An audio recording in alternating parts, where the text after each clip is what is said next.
I'm David, and bear with me as this is my first presentation to the Mac community. Thanks to MacDevOps for giving me this opportunity. Today we're going to talk about user-friendly removable storage device serial numbers. I have a very explicit description of what this is about, where we're going to see together that it's not that complicated. And maybe a little bit about me first.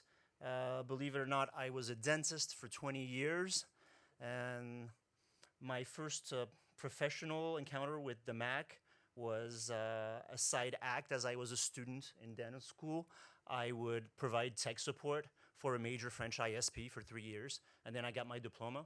And fast forward 20 years later, life got in the way, and I became a Mac admin. I became a Mac admin, and every once in a while, I'm also a rock star and a drone pilot. So, okay, all right. So, this is where it all started. I have a customer who uses Jamf Protect, and in Jamf Protect, if you go to your device controls tab, you have the opportunity to set restrictions so that end users are not allowed to insert removable USB drives. And you have a default notification message that you can send.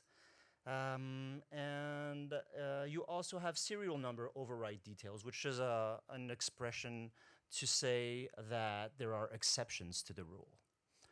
So I looked at this, and my customer said, we want end users to be able to send the serial numbers to us. And I was like, okay, that doesn't sound too complicated. And actually, it was complicated because you can't reverse engineer Jamf Protect and have Jamf Protect do something that it wasn't meant to do. But then I looked at this window and I thought to myself, maybe I already have the tools to do this properly. So as a Mac admin and a well-tempered, awful developer, I decided to pull out a script. And I thought to myself, if I can run a script locally to pull the serial numbers, maybe I might find something in the end. So here's the beginning of the script, the system profiler command. I asked AI to take care of this, and what happened was that AI didn't seem to know that the option that you have to feed the system profiler command in Tahoe and pre-Tahoe systems was not the same.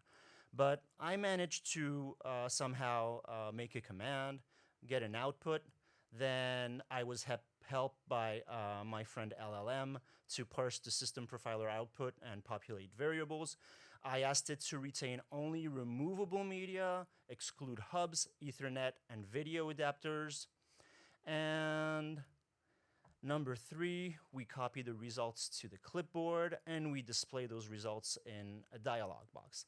The dialog box, well, I used AppleScript, but you can use whatever you have in your environment, whether it's Swift Dialog, Jamf Helper, Octory, etc., etc.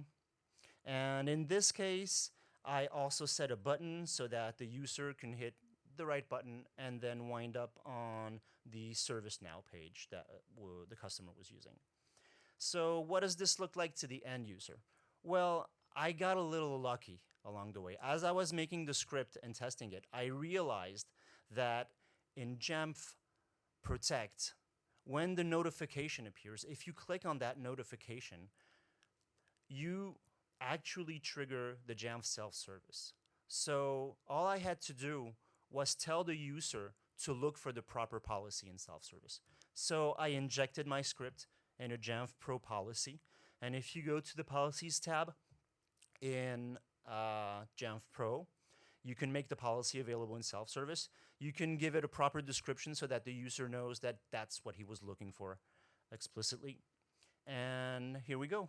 The end user experience in here. So the unsuspecting victim, or rather end user, is plugging in his USB device.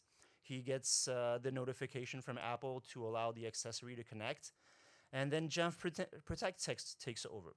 Jamf Protect tells the user that this removable storage device is not currently allowed. But since I can personalize the notification, it has been customized to tell the user, please click this notification and look for the Get My USB Device serial number in self-service. That was the hack. So here we are in the self-service. The user finds the proper policy, clicks on Get My USB Device serial number, and ta-da, you have the end result, which is the dialog box that you see here, which displays the device, the manufacturer, the serial number, tells the user that it was all copied to clipboard, and all he has to do is click the send request button to activate his web browser and wind up on the ServiceNow page. That's all there was to it.